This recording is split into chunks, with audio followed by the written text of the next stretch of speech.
একবার এক মাদ্রাসার ছাত্রর প্রেমে পড়ে গেল একটা মহিলা। ওই মহিলাটি ওই মাদ্রাসার ছাত্রটাকে বিরক্ত করত, কিন্তু মাদ্রাসার ছাত্রটা ওই মহিলাকে পাত্তা দিত না, ওই মহিলার কথা শুনতো না, ওই মহিলার কথাকে গুরুত্ব দিত না।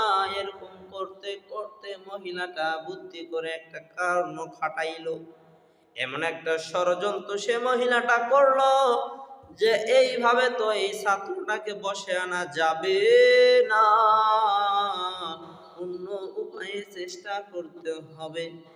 এবার ওই মহিলাটা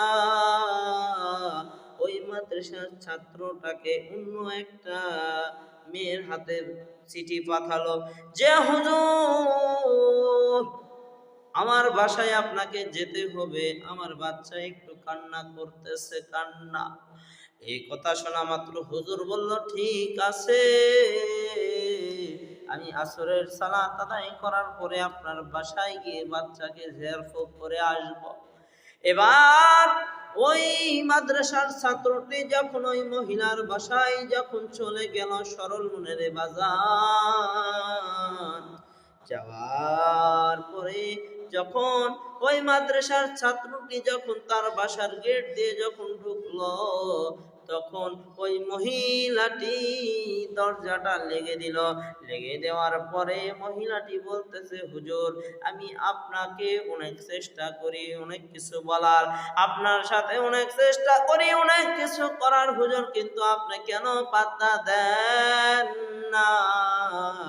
আজকে আপনাকে আমি বাঘে পাইছি, আজকে আপনি আমার হাত থেকে কেমনে পালাইবেন, আজকে আমার হাত থেকে আপনি কেমনে হারাইবেন, আজকে আমার সাথে আপনাকে মিলন করতে হবে।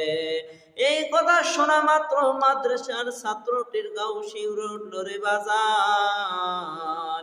ওই মাদ্রাসার ছাত্রর স্ত্র আপনার আমার মতো ক্যারেক্টারলেস ছিল না, ওই মাদ্রাসার ছাত্রর ক্যারেক্টারটা ছিল আল্লাহর ওলির সহবতে ঘিরা। এই জন্য রে বাজান, ওই মহিলাটা যখন তাকে বলে তোমাকে এই কাজ করতেই হবে, ওই মাদ্রাসার ছাত্রটা বড় চিন্তায় পড়ে গেল, চিন্তা। ওই মাদ্রাসার ছাত্রটা এখন মহিলাকে বলে, না না না, আমি এই ধরনের কাজ তো করতে পারবো না, আমি এই ধরনের গুনার কাজে লিপ্ত হতে পারবো না। এই কথা শোনা মাত্র মহিলাটি মাদ্রাসার ছাত্রকে ধমক দিয়ে বলল, এ মাদ্রাসার ছাত্র, হুজুর, তুমি যদি আমার সঙ্গে কাজ করতে ইচ্ছুক না হও, তাহলে কিন্তু আমি বারার থেকে বাহির থেকে মানুষ দেখে বলবো তুমি আমারে আমার ঘরে জোর করে ঢুকাইছ। এইবার বড় চিন্তায় পড়ে গেল ওই মাদ্রাসার ছাত্রটা। এবার চিন্তায় পড়ে আল্লাহর কাছে কান্দেছে আর বলতেছে, ও দয়ার আল্লাহ, দয়ার হাবিব, আপনি আমাকে এই বিপদ থেকে বের করেন, আপনি আমাকে এই বিপদ থেকে উদ্ধার করেন। এই রকম করতে করতে আল্লাহর তরফ থেকে তার মাথায় একটা বুদ্ধি এসে গেল।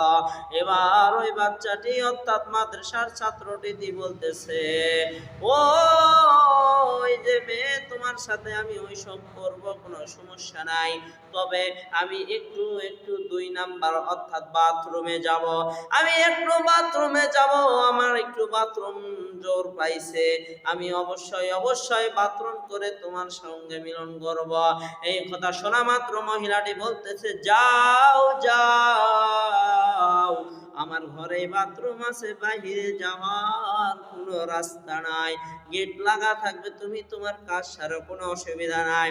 এইবার বাথরুমের মধ্যে গিয়ে মাদ্রাসার ছাত্রটি বড় চিন্তায় পড়ে গেল যে কেমনে এই বিপদ থেকে রক্ষা পাওয়া যায়। আল্লাহর তরফ থেকে যখন তার মাথায় একটা বুদ্ধি এসে গেল, এইবার ওই মাদ্রাসার ছাত্রটি বাথরুম করলো, বাথরুম করে যে মলগুলো বের হলো, ওই মলগুলো 2 হাতে ধরাইয়া সারা শরীরে একবারে সোনো পাউডারের মতো পুরা শরীর মলমাত্রাস গুলো মেখে ফেললো। এইবার ওই মাদ্রাসার ছাত্রটি যখন বাথরুম থেকে যখন বের হয়ে যখন বাসায় যখন ওই মহিলার বাড়িতে যখন আসলো, ওই মহিলাটি বলতেছে, সি সি সি সি, না না তোমার সাথে আমার কিছু করা লাগবে না, তুমি তাড়াতাড়ি আমার বাসা থেকে বের হও। এইবার ওই মাদ্রাসার ছাত্রটি মাদ্রাসায় গিয়ে যখন গোসল করলো, পয় পরিষ্কার হলো, হওয়ার পরে মাগরিবের নামাজ পর যখন সকল বাচ্চারা একসার হয়ে যখন পড়তেছিল, হুজুর সাহেব যখন বসে আসিল, হুজুর এখন বলল যে এসো এসো, বাচ্চারা এক এক করে পড়া যখন দিচ্ছিল, দেওয়ার সময় হুজুর হঠাৎ করে ডাক দিয়ে বলে, তোমাদের মধ্যে আজকে এত সুন্দর সুগন্ধি আতর কে মাখতে? কেউ স্বীকার করে না, কেউ বলে না, কেউ বলে না, কেউ বলে না।